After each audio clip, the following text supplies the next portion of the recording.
I'm sure to be doing it since the '70s to now. And like DeAndre said earlier, I'm sure you've seen, well, over the years, your crowds and everyone always loves you. Like my mom used to listen to him, so everyone. But now, as you see, as far as the people in the crowd and the audiences, and now the different generations, and like you said, more Latinos and just everyone, younger people. You see the love. How important is for you to keep the legacy alive with the Delphonics, and like you said, the passing members, because now you have new generations that probably don't even know who they were. They just see you now, and some people may think you are just the guy, which you've been carrying it up. What it basically boils down to, right, is that on the West Coast, I am the face of the Delphonics. There are more people that Right, know who Norman Carter is than who William Hart is. They know that he's right, the guy that was there, but they know me. They know me because I have an extremely large Latino fan base. Um, there's something, and I try to figure it out sometime myself. There's something uniquely magical about the Delphonics. I can't put my hands on it. You know what I'm saying? There's something about the sound of the Delphonics and that incredible, incredible voice, like William Hart. I've never heard a man sound like that in my life. The right. songs were so beautifully written, arranged, and the music.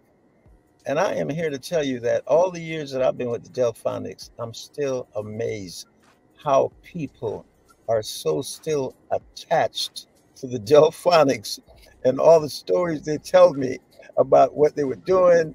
Like guys would say, man, I was in the pen and I was listening to La La La. Right, right. People would show me their kids and said, the Delphonics was responsible for this. And I was like, oh my God. Something Yeah, special. You know what I'm talking about, I do. That sound is like no other. Yes, yes, yes. So, it's just been a joy and a pleasure, man. I am eternally grateful to Mr. William Hart because he gave me the chance of a lifetime to realize my dream. So you Right, can't ask for more than that. Yeah. And he didn't and have to do it. And there were a lot of people in right. Philadelphia that was like, wow, why you pick that guy in California? All these singers they got here in Philadelphia, they got a lot of good singers in Philadelphia. Right. Uh, but obviously he saw and he heard something in my voice, and he said, you know what? Because when he called me, I'll say this and finish this part of it. I got a call from him one day and he said, I need you to go out on the road with me. Just like that. And he said, I'll have a plane ticket for you. And I flew back to Philadelphia and went through maybe about 3 or 4 days of rehearsal. And then it started, you know, and it's been a beautiful ride ever since. It's just Beautiful, wonderful. beautiful. Let me ask you one more, well, two questions. I'm gonna turn it back over to you, DeAndre. Since you mentioned Philly, and your time you spent there, what do you think? What was it about Philly, man? That sound of Philly, because that's birthed so many. When you're talking about this era of music, R&B, like the Delphonics, the Stylists, it was something Blue about Magic, Blue Blue Magic, Magic, man. Some of my favorite. the moments. Come on, man. What was it about Philly, man? I don't know what it was. Just like Motown had their thing, but Philly birthed this sound right here. What was that about Philly, sir? If you, Well, if you you, know what? They had three gentlemen in particular that was responsible for the Philadelphia sound. Okay, one is Kenny Gamble and now, Leon Huff. The other one was Tommy Bell. Tommy Bell okay, is responsible for yeah, the Delphonics and the Stylistics. So those guys were incredible writers, producers, and then you got to remember they had groups like the Intruders. They had ooh, Pendergrass was with the Blue Notes. You know what I'm saying? You got all Billy the Paul. greats. I mean, it was sort of like Motown started off with just an incredible amount of singers. You're familiar with all them Stevie Wonder, Smokey Robert. But when Philly came out, they came out too with just a whole lot of different talents. So Right, it was just a period of time when it just started happening there. It happened in Motown first, Detroit, then it came there, And you got other places too. You had people out of Chicago where they had Curtis Mayfield, a group called the Five Stair Steps. So those things happening too in Chicago. Right. But Philly just had Something else, man. of very, very talented writer producers at that time, and they all just collaborated, and that's when the Philly sound really took off. Man, to this day, like this sound right here is the Philly sound, like the stylistics, like you said, the Intruders and all this stuff. Blue Magic. I mean, come on. But one more thing I want to ask you, just carrying on many years you've done this to up to now, to not only see the different generations and people and races that love your music, but how does it feel to have really young people, like a whole new generation? Because people carry on the oldies, especially the Latino community, where they have their kids listen and love it, and you may have a real youngster come up to you and tell you they love your music. How does that feel? Well, you know, the Latino community in general have 3 generations of people that come to the show. You got the kids, you got their mother, and you got their grandmother. And I can't tell you how many little kids, and I'm talking about anybody that's like, say, under 10 years old, or little kids. Right. And they call me the legend. When I was there last Saturday doing the video for the song that we just did with Lil Uno, they were calling me the legend. And I was like just overwhelmed with the love, and just it just makes you feel so special. It's a great feeling when you see little kids.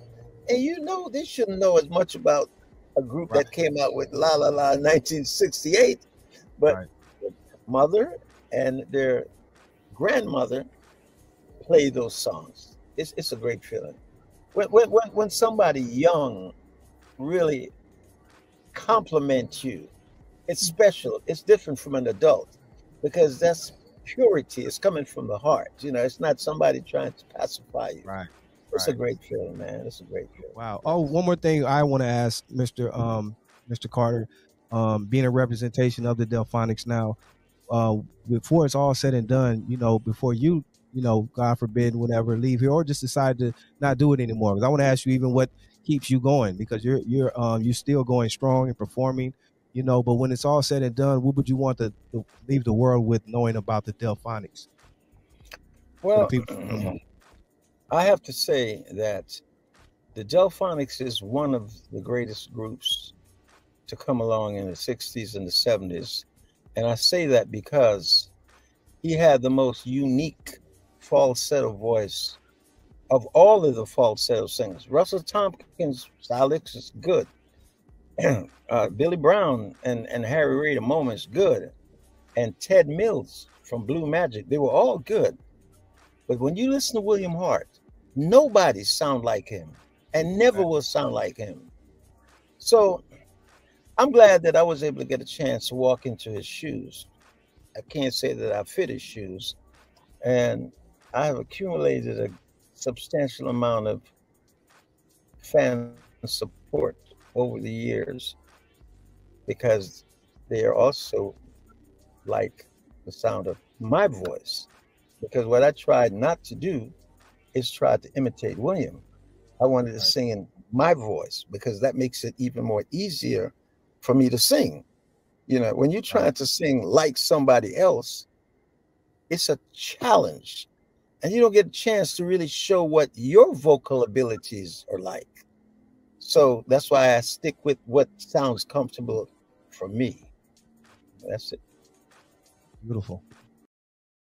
Hey, when you made that, hold up, Bullet. When you made that shit, did you know what that was gonna do, or was you just on one like take us back? You know, because sometimes we don't know when we make these classics. When you made that, what was you thinking, Jayo? Hey, shout out to the homie Ice Rock, man, from my hood, man. I was over in the neighborhood, and we was rolling in 7 Deuce Glass House, bumping Teddy Pendergrass. And Ice Rock said, man, you got to make a record to this. You know what I mean? And I took it back to New York to Jam Master Jay, rest in peace, Run DMC. And it was a wrap. You know what I mean? He laid the drum track, and I came with the idea. And, you know, it was classic. And it's crazy, man. I know guys like Nas and Raekwon, they told me they love that record. You know what I'm saying? And Snoop Dogg and guys like that, they love that record. And it was crazy when I was doing a Sherm Stick video Snoop Dogg actually came to the video. Jam Master Jay had him come to the video, and I was like, "Fuck, Snoop Dogg here," you know what I'm saying? Right, So, right. You know, it's crazy, man. So a lot of people like that record, and I like performing it. You know what I'm saying? Right, Shout out to Teddy Pendergrass, rest in peace, and my homie Lil Bull, that was singing on the hook. You know what I'm saying? Right. Shout out to and Lil did you Bull, know? rest in peace. Did you know, or did you just appreciate it later that it was going to be a classic, or did you just appreciate it later that it was a classic? Man, I just appreciated making it with someone like Jam Master Jay and bringing him that idea and knowing his status in the game, and then putting my OG homie on the song "Rest in Peace," and when him singing the Sherm stick part, and it like takes me back when I want to reminisce about my homie. I can listen to that record and hear him singing on that record. You know what I mean? So it's real deep with me. You feel me? Right. Yeah. That's dope. That's dope. The homie keeps telling me about the track you did, "Nobody on Dry Land," man. He said that's one of his favorite songs. The homie Big D out there, man. Which one? What is called? "Nobody on Dry Land." The Dry Land song, "Nobody on Dry Land." He said, "What were you thinking when you made that?" Hey, that's crazy. My bro T-Funk actually produced that track, and he was a Jam Master Jay protege as well. You know what I mean? He was in a group called The Family that was signed to Jam Master Jay, and he was a producer that actually he helped me make Penitentiary Bound. And it's crazy that he said that record. I really was trying to show people how lyrical I was on that song. You know what I'm saying? "Nobody on Dry Land." I was letting people know lyrically, you know, I feel I'm one of the best with words, you know what I mean? So I was just having fun with that beat, you know what I mean? And T-Funk singing that part on Dry Land. I was put out one album in your bit because I left too much. But then you come up with so-and-so and such and such. When I roll through your hood, blasting so-and-so and such, one clutch, your lyrics get burnt out like clutch. I'm fly as a kite while you're like a bird that's scared of heights. Hey, Jayo, like you said earlier, even when you wrote this song right here, you were trying to, much love, Big D, you were trying to let the people know you were lyrical. And that's one thing that you were able to do over your career. But did you ever think like, because you did that so well, but sometimes it seems like how you pushed it, like, because you were lyrical, but you were a straight hood. I ain't gonna say no gangster, no, you were a straight hoodster, you know, to the fullest. Yeah. So like those two paths crossed, you know, throughout your career a lot, I seen, because you were somewhat what some people would call a hard head. So you ain't no pushover, and you ain't gonna settle for none of that. So do you feel that kind of you know, interfere with your career over the years? Man, I look at things like, you know, as long as the universe with you, even the bad shit ain't really bad shit.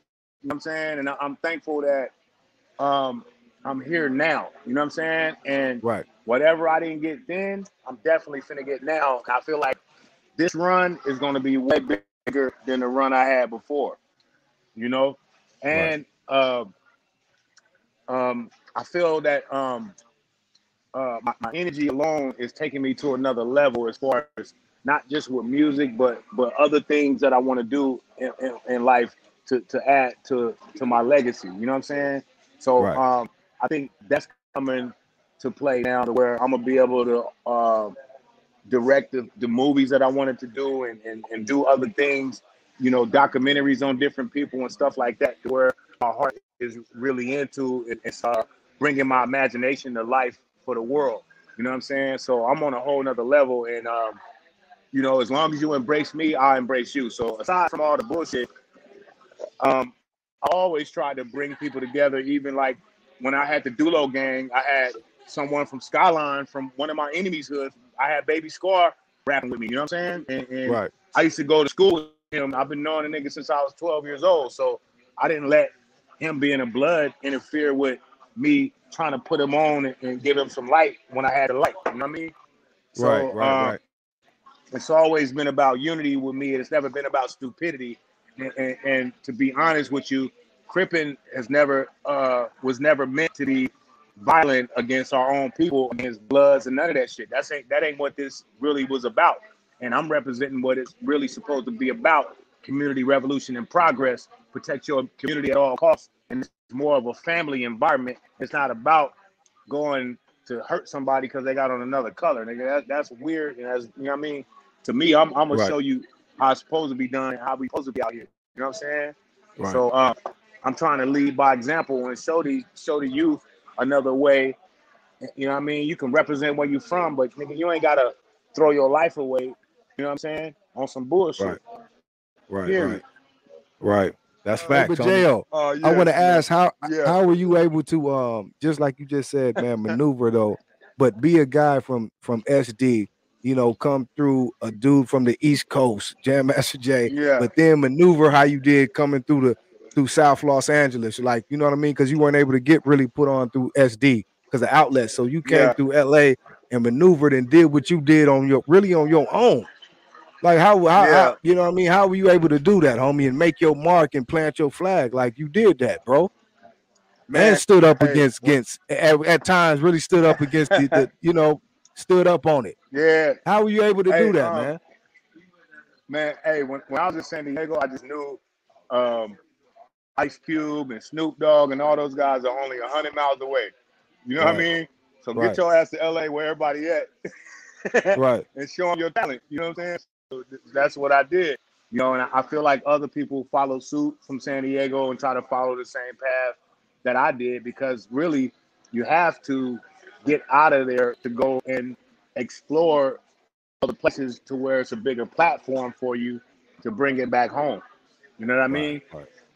I remember when I was doing my first videos, when I first signed to Def Jam, I wasn't even able to do a video in San Diego. I had to come where the film crew was more, it was less expensive. You know what I mean? For the film crew to be in LA. So I would have to bring my homies from San Diego to the video to LA. You know what I mean? But that's how I was hooking up with all kind of different hoods with my homies that knew a lot of people from LA through being in penitentiary and YA and all that shit. You know what I mean? Right. You know, when I came out here, I hooked up with the Gardinas, the Paybacks, the 40s, the 60s, the 90s. You know what I'm saying? It wasn't no filters. You know what I'm saying? But do you think watch the Grape Street, but do you think all the shit? I think Jayo, you were embraced the way you were, because I think all them hoods, you know, wherever they were from, love to see a real guy like you, Jayo. You know what I mean? Because that's what I meant when I said earlier how you come from SD to make your way in LA and everywhere you went, because you probably were accepted, man, and appreciated as a real one.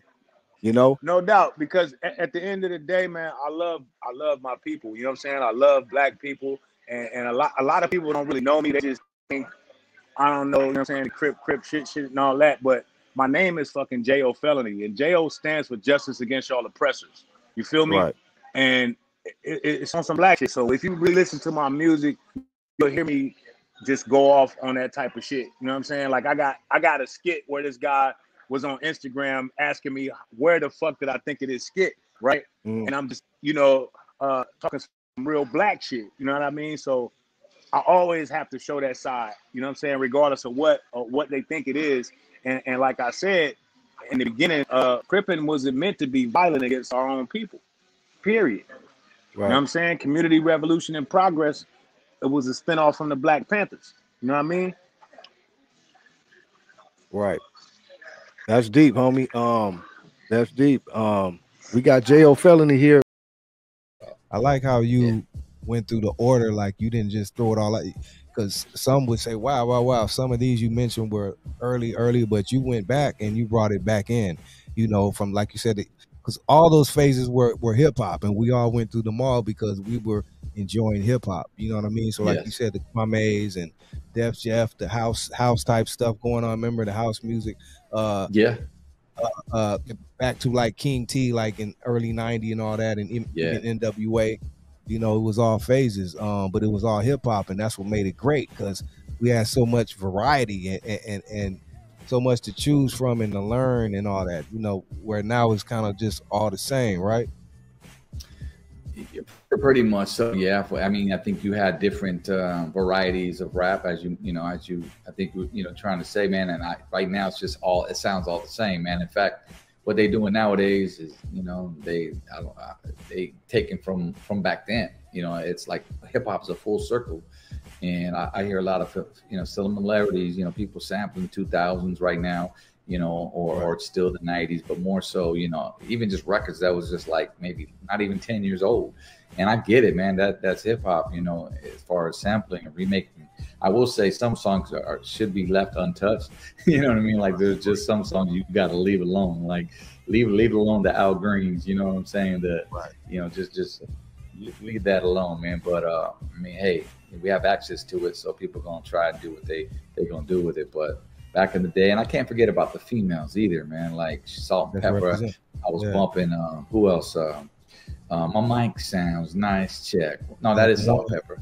No, yeah, that is Salt and Pepper. Yeah, I forgot. But MC Light, Queen Latifah. Yes. MC Light was a beast. MC Light was hard, bro. Paper Thin. Was she with that Paper Thin, man? Paper Thin was my favorite.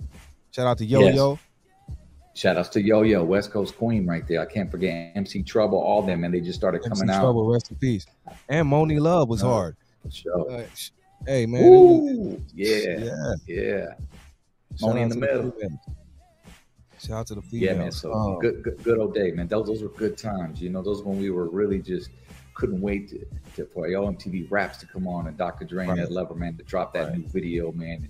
And then, you know, I'd get so pumped when I'd see like, you know, a self-destruction video or like, you know, then when West Coast, what was it? The West Coast All-Stars, man. West Coast All-Stars, all in the same game. That was it, man. When Humpty Hump dropped that, that was over for me. Yeah, that was dope. Wow. They even had Hammer up in there. Yeah, that was dope, man. That was dope.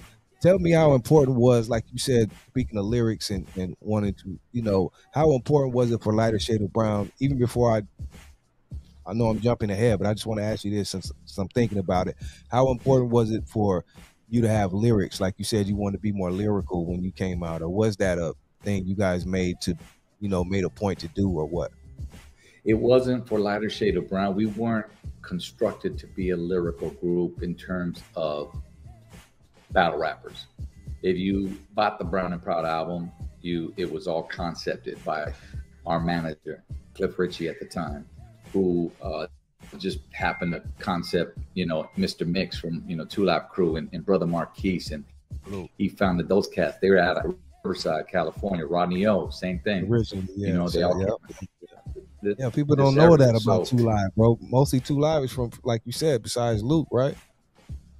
Yeah, exactly. Luke came over here, man, and recruited. So, I mean, he got some of ours, you know what I mean? But it's all good, man. Like I was saying, we weren't constructed to be battle rappers, although that's what I come from. That's my cloth. You know, like I said, just based off the names that I just gave you, that's where I grew up in the middle school and high school. And, you know, you remember I was telling you I used to recite people. It was Rakim's lyrics. I would go to school and recite them. And I just ate it. I ate and slept and just, you know, learned how to freestyle, do all that. So when it came to concepting the album and writing, you know, it was nothing for me, man. I had to learn the tricks of the trade, you know, like how to write 16-bar verses, how to write 8-bar hooks, how to stop, you know what I'm saying, and let the chorus breathe and do all of that.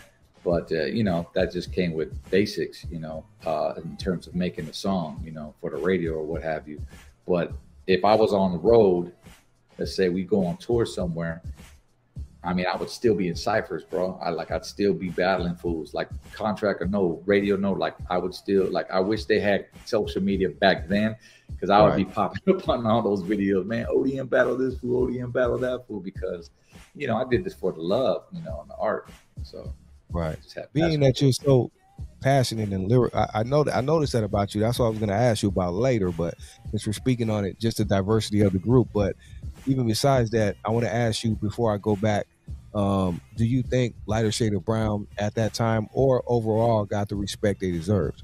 Or even at that time, since you, like you said, you were definitely about, you know, battling and lyrics, you know, do you felt that Lighter Shade of Brown got the proper respect? Well, when we first came out, I would have to say it was our culture that embraced us, obviously. I mean, we were very, you know, cultura, like, centric, man. man, as far as with the whole Brown and Proud movement. Remember, in those days, early 90s, you know, you had the Black and Proud movement going on too, as well, with groups like Brand Nubian and De La Soul and Uncle Brothers, Public Enemy. Yes. So it was very militant in a way. I mean, in Public Enemy, they had what was that? The SMWs, what were they called? Yeah. Professor Grill. S1Ws or S1W, yeah. S1Ws. Yeah. So, you know, that's kind of how we were concepted. And our manager was like, look, man, you guys have an opportunity to come and show your skills, but also let's take it from the Brown side of town, man. You know, like, for an example, when we recorded Sunday Afternoon, my manager prior was like, to that, he was like, look, man, you see Will Smith, man, having success with Summertime. Take us to the park. Let us know how you guys get down on a Sunday, what you guys cook. Garnet salad on the grill, cool, write about it. You know, you got some drinks. Oh, cops be harassing you too, man. Talk about it. You know, the kids playing on the merry-go-round, talk about it. Paint that picture. And there's where how we really just kind of got the idea. So with every song after that, it was already given. Like Cube and NWA took us to the hood with Boys in the Hood. Well, we took you to El Barrio. You know what I'm saying? Did you guys know? Not to cut you off, I just want to ask, did you guys know at the time what you were doing? Because that was I don't want to say ahead of its time because you guys were saying what was going on, but I mean ahead of its time because it stood the test of time. No, I didn't. Again, we had a great creator, man, a great influencer on us who just created the album. Like I said, I was a battle rapper, man. I didn't really know anything about concepts. I mean, if I can remember to some of the raps before our first album, I mean, I was writing about, you know, I sport leather. I remember a song I cast, we was sporting leather, heavy leather jackets. So I had a song called I Sport Leather, but it was like 100 bars and running. Like there was no chorus, you know, just I sport leather in any kind of weather. And you know, because I'm growing up off of Run DMC and LL. So those are my influences at the time. Before this whole Latino wave started, remember, the forefathers, I mean, come to find out there were more in the 80s, but I mean, as far as I know, with mainstream, it went Mellow Mayonnaise, Kid Frost, and then Lighter Shade of Brown, man. So I'm very proud to be part of that wave. And like I was saying, to go back to your question is, did it get reciprocated? Well, no, well, not right away outside of the culture. I think our culture was like, you know, damn, man, like we already love hip hop, but just to have one of our own brothers doing it now, you know what I'm saying? It just made it more impactful. It made other people or kids think in the hood that I can do that too now. I can rap too, you know, and it was dope. Because, you know, hip hop, man, it's an art, man. It starts up here. There's no race in it, you know, and we can get into it a little with the whole Chicano rap thing, but I mean, it was just hip hop that we loved. And then later on, you know, when we started dipping into like Chicago and Detroit and, you know, the heavier Black communities, we really had to, you know, we had to show and prove, you know what I'm saying? Because here comes some brothers with some light skin, and you already know how that goes. So, but we did our thing, man. We made our mark, and you know, and we're here today because of it. Were you surprised or like, how did you feel when you started getting the love, like after Sunday Afternoon? Because like you said, that hit more so home, and then you started probably getting a lot more love from the homies and everyone around the neighborhoods. You know what I mean? Like, how did that feel? Oh man, I mean, the first thing that pops in my mind would have to be Lowrider magazine, man. Car show, all the car shows, bro. Like, they really pumped us up and got us out there, man. Like, in terms of just getting our music out there, and then to be on radio. Like, we dropped TJ Nights, and it was like went regional. We dropped Latin Active for the clubs, the one you just played. That kind of just started setting the tone for the Southwest movement, man, here to Texas. But when we dropped Sunday Afternoon, bro, like we was everywhere with that joint. Like I said, Chicago, Florida, you name it, man. And it was just all love. Like, you know, and I was rocking with people on stage that I grew up with. It was crazy, like being the only Latinos on stage. Like, if it wasn't, you know, if it wasn't us, it was us and Kid Frost, you know what I'm saying? Or who else was at the time? Or it was Gerardo, Rico Suave, you know what I'm saying? In those days. Gerardo, yeah. There's very few of us. Yeah, man. Can't forget about Gerardo. Hey, but I remember the homie from Colors, though. That's the same homie from Colors, though, man. I was like, damn. Yeah, we was. Yeah. We was just talking about that, man, the other day. I go, wait, wasn't Gerardo on Colors? He was like, yeah. He's like, he was hard in Colors too, man. I hate to see him in them damn pants though. But it's all. I asked you earlier, like people you would want to collaborate with, or whoever you want to work with. Now that you're in the podcast game, you interview a lot of people. Who is there an interview that you would like to get, or that you have in the works, or something that's on the radar for ODM? Yeah, man. This cat named I don't know if you ever heard of him. He goes by the name of G-Lew. I think I heard of that guy, man. Hey, bro. On the real, I'm gonna tell you right now, man. This is probably one of the best interviews, I shit you not, that I've done in so fucking long. So salute to you, brother. And I'm not just saying that because I'm on your platform, bro. Like, there's a reason why we connected, my G. And I just want to give you props right now, because some of the questions that you're asking, bro, are some real fucking shit. They're not basic. And one thing I always tell my crew, I said, look, man, don't be basic. Remember, people can get information out there. It's already out there on the internet. Why are you gonna ask them the same 10 questions? Right. Do your research, do your homework, and you've done that. So I applaud you for that, man. Thank you, brother. Thank you, homie. And I see you got some pianos back there. That's why I want to see what's up with some beats, huh? Hey, but I would love to collaborate, man. Whatever you want to do, man, let me know, bro. I'm here, man. That's what's up. Appreciate that, man. Appreciate